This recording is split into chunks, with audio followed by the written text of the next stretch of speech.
নমস্কাৰ এই মুহূৰ্তত দিবলৈছো ৰাতিপুৱাৰ কেইবাটাও বিগ ব্ৰেকিং নিউজ। আজি হৈছে 30 জুলাই। গোটেই অসমৰ লগতে ভাৰতৰ বিভিন্ন প্ৰান্তৰ পৰা যুগুতোৱা হৈছে কেইবাটাও গুৰুত্বপূৰ্ণ খবৰ।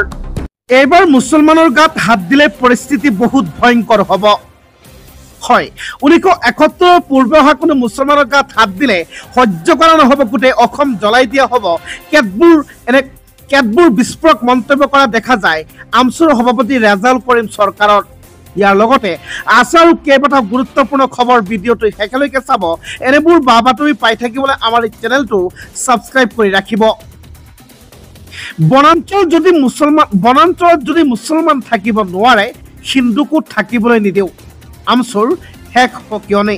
হয়, যদি বনাঞ্চলত মুছলমান থাকিব নোৱাৰে তেনেহ'লে হিন্দুকো থাকিব নিদিওঁ বুলি আমছুৰ শেষ সকিয়নি প্ৰদান। ফৰেষ্টত যদি মুছলমান থাকিব নোৱাৰে তেন্তে বেলেগো থাকিব নোৱাৰে। মুছলমানৰ গাত হাত দিলে সহ্য কৰা নহ'ব।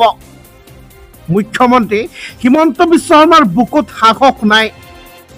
মুছলমানক যদি ইমানেই বেয়া পায়, ইমানেই যদি ঘৃণ কৰে, আমাক মাৰি দিয়ক। প্ৰতিজন মুছলমানে বুকু পাতি ল'ব। কুকুৰ মেকুৰীৰ দৰে জীয়াই নাথাকো, প্ৰতিজন মুছলমানে বাঘৰ দৰে জীয়াই থাকিব বুলি মন্তব্য কৰে ৰেজাউল কৰিম চৰকাৰে। লাগিলে এদিনেই জীয়াই থাকিম, বাঘৰ দৰে জীয়াই থাকিম বুলিও মন্তব্য। উচ্ছেদ কৰাৰ পূৰ্বে সংস্থাপন দিয়ক।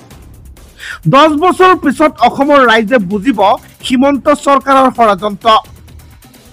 কেৱল গাদী ৰক্ষাৰ বাবেই অসম বিক্ৰী কৰি গৈছে হিমন্ত বিশ্ব শৰ্মাই। এইখন অসমত হিমন্ত বিশ্ব শৰ্মাৰ যিমান অধিকাৰ আছে, মুছলমানৰ সিমান অধিকাৰ আছে বুলি মন্তব্য ৰেজাউল কৰিম চৰকাৰৰ। বিজেপি চৰকাৰক পাপে চুবে বুলি মন্তব্য। আমি হিন্দু মুছলমান বুজি নাপাওঁ, আমি মানুহ আৰু মানৱতা চিনি পাওঁ। অসমীয়া জাতিক থান-বান কৰি পেলাব বিচাৰিছে বিজেপি চৰকাৰ, এনেবোৰ মন্তব্য। উদ্ভ্ৰান্ত ভাষণ আমছুৰ সভাপতি ৰেজাউল কৰিম চৰকাৰৰ। ফৰেষ্টত যদি মুছলমান থাকিব নোৱাৰে, কোনো পৰ্যায় হিন্দু লোককো তাতে সংস্থাপন দিব নোৱাৰে বুলি মন্তব্য কৰে ৰেজাউল কৰিম চৰকাৰে। যদি পৃথিৱীত জীয়াই থাকিম, বাঘৰ দৰে জীয়াই থাকিম, নহ'লে সকলো মুছলমানে বুকু পাতি দিব। যদি হিমন্ত বিশ্ব শৰ্মাই মুছলমানক ইমানেই বেয়া পায়, ইমানেই ঘৃণ কৰে, গুলিয়াই মাৰিবলৈ আহ্বান জনাইছে আমছুৰ সভাপতি ৰেজাউল কৰিম চৰকাৰে। ৰাজ্যবাসীক দিবলৈছো আন এক বেয়া খবৰ, বহুতে ডাঙৰ খবৰ। ছামিউল হকৰ বাসগৃহত শোকাবহ পৰিৱেশ। নিশা ওলাই আহিছে শ মুছলমান।